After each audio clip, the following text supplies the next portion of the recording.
So in this video, we're going to talk about how to graph an exponential function by hand. I'm going to be doing this incredibly freehand, so it's going to look atrocious. Anytime I want you to do it, I will give you graph paper to do this alongside, so it'll look a little bit better. In the past, when we have been graphing, there's been set ways to do this and different methods, and you don't have to do any of this. Everything you are going to do is, can you plug numbers into a calculator, understand what you have, and plot points? It's something you can do. So what we're going to do to begin is you will be given a table. I'll tell you or ask you the X values. Sometimes there's going to be a middle chunk to be like, hey, write down your work. And then finally, it's going to ask for your output. So what I'm going to do,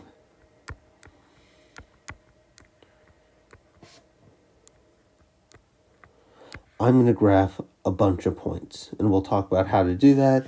And then I'll go through how to graph it and like the key features that I'm looking for. When you go to type this into your calculator, we are going to take this function, so 100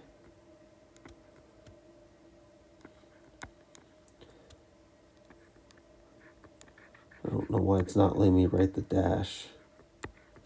Imagine that's 1 ABC2. And then I'm going to use the exponent button, that little caret or upside down V, and I would raise it to the negative third power. What's important is that when I do this, the negative 3 is in parentheses. So I would go and I would find a calculator and I would type 100 times 1/2, and we're going to raise it to the negative third power. When you do that, you get 800. I would repeat this for the rest of them.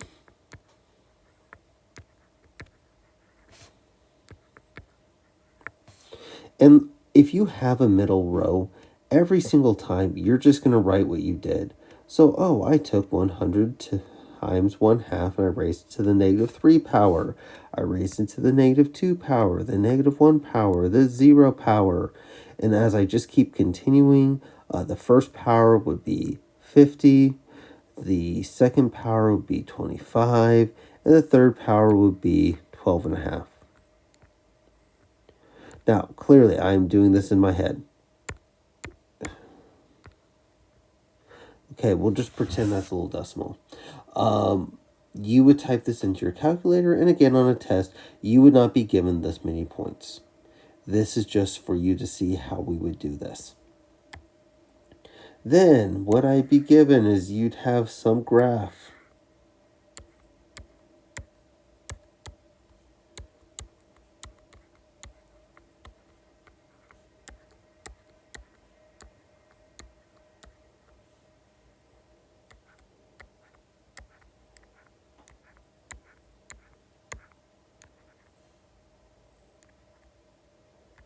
Oops, that would be 100.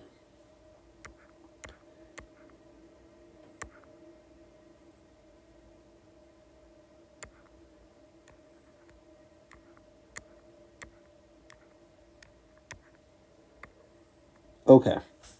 Now I'm writing 1, 2, and 3. I'm going to tell you I'm treating them as 100, 200, and 300. So then what I would do is I would take these points, negative 3, 800, and I would graph it. I would graph negative 2, 400. So over here I go negative 2, and I put a dot at where 400 is. negative 1, 200. 0, 100. 150. 225. 3, 12.5. And what is going to be important, right, is for a lot of these, if I get my graph so I can do the big numbers, my graph isn't going to be very helpful for the small numbers.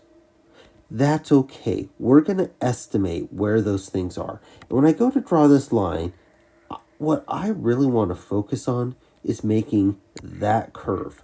I clearly did not just go point to point to point and connect the dots. Do not do that. When we are grading this, we are looking for, hey, did you plot your points? Did you draw a reasonable curve? Your lines should curve. Exponential functions are known, and this is a decay because it's going down. I'd start big, it'd curve down, and we'd have like a tail. Something like that. A growth curve would start small and go like that. Now, once I've plotted my points and I've made this graph, things I could ask you would be, what is the domain? The domain is all real numbers. Now, what domain is, as a refresher, is when does the function exist? We do not have a way to make this function not exist. You can plug in every number and you're going to get an answer. Next up, our range. Your range is from 0 to infinity for both growth and decay. Every single exponential function, unless it's been moved around, which for this class it won't be, every single exponential function's range starts at 0, that is the lowest it can go, and the highest it can go is infinity. The last thing I'm going to say, and then we'll talk about the one thing that's going to be different, is I could ask for an asymptote. In your head, how you're going to think about asymptotes are a fence we could set up along our graph, and our function just can't go past it. Now, for reasons you'll talk about later, an asymptote for this graph lives on our x-axis. How we write our asymptote is going to be, for this case, a horizontal line. It's the line y equals 0.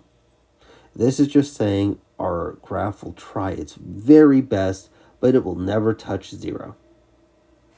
Then finally, I could ask you what the y-intercept is. It's 100. You should be able to tell what a y-intercept is. That's when our graph crosses the y-axis. Now, by and large, this is everything that I could ask you for how to graph a exponential function. I did a decay graph because those are a little bit harder than growth. To sum up what we've done, we plugged numbers into the calculator, plotted points. As you're going through these in the future, please let me know if you have any questions.